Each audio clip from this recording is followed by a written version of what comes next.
victories in his hard life. He loved the smell of bread.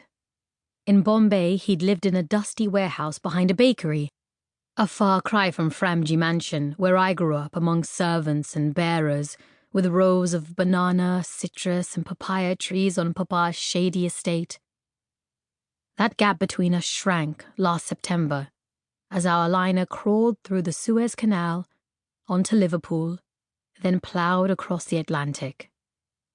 Finishing the bun in 2 bites, Jim turned to me, his grey eyes light against the dark lashes he inherited from his Indian mother, lashes so long a girl might envy them. He said, "Someday, let's have a bakery, you and I. Yes?" I smiled as our little clock dinged the half hour. Perhaps nothing was wrong after all, and yet I knew deep within me today felt different.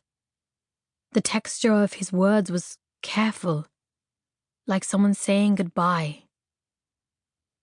Pushing away the odd thought, I laid out cheesed potatoes and boiled eggs on a dish, cutting slices from a loaf for our simple supper. Jim was quiet at dinner, although he complimented the meal and flashed a smile at me. A shadow of presentiment dogged those moments.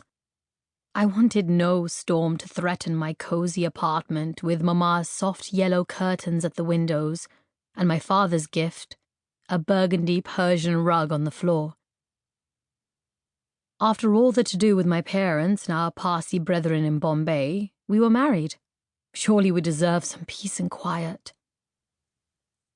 We washed and dried the dishes as usual, but Jim seemed distracted, barely aware of passing me the plates. His silence reminded me of an evening high in the North India hills of Simla, when he'd been lost in thought, then watched me closely. That night he left on a secret mission into enemy terrain and was gone for weeks. Jim was fond of fictional sleuth Sherlock Holmes. He'd been teaching me to observe, to make deductions, thinking backward, as he said, to where something was or should be or shouldn't be. Why this was considered backward, I had no idea. Over dinner, he'd usually tell me about his day, visiting people to investigate someone or following to see where they went. He'd ask questions to see what I'd noticed on my trip to market. Now he had his head back against the settee, eyes closed, but I wasn't deceived. His arms clenched beside him as if awaiting a blow. Was he remembering the awful things he'd seen in the army, or something else?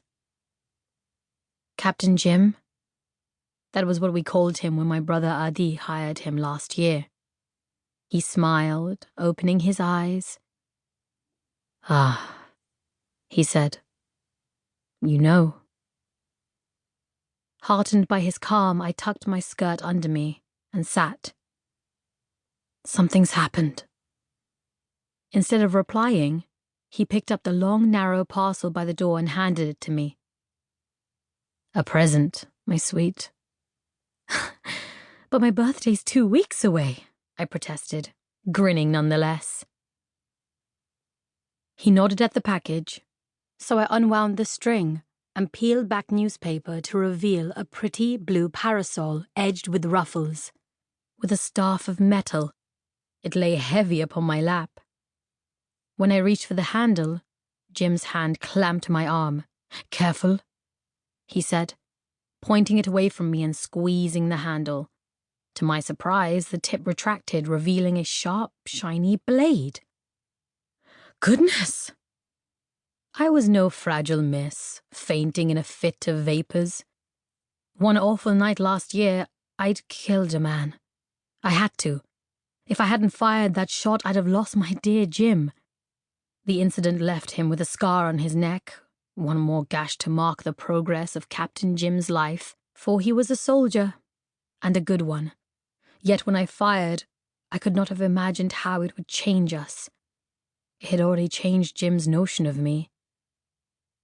He released the handle and passed it to me, saying, "It is a weapon, my dear. Do not forget that."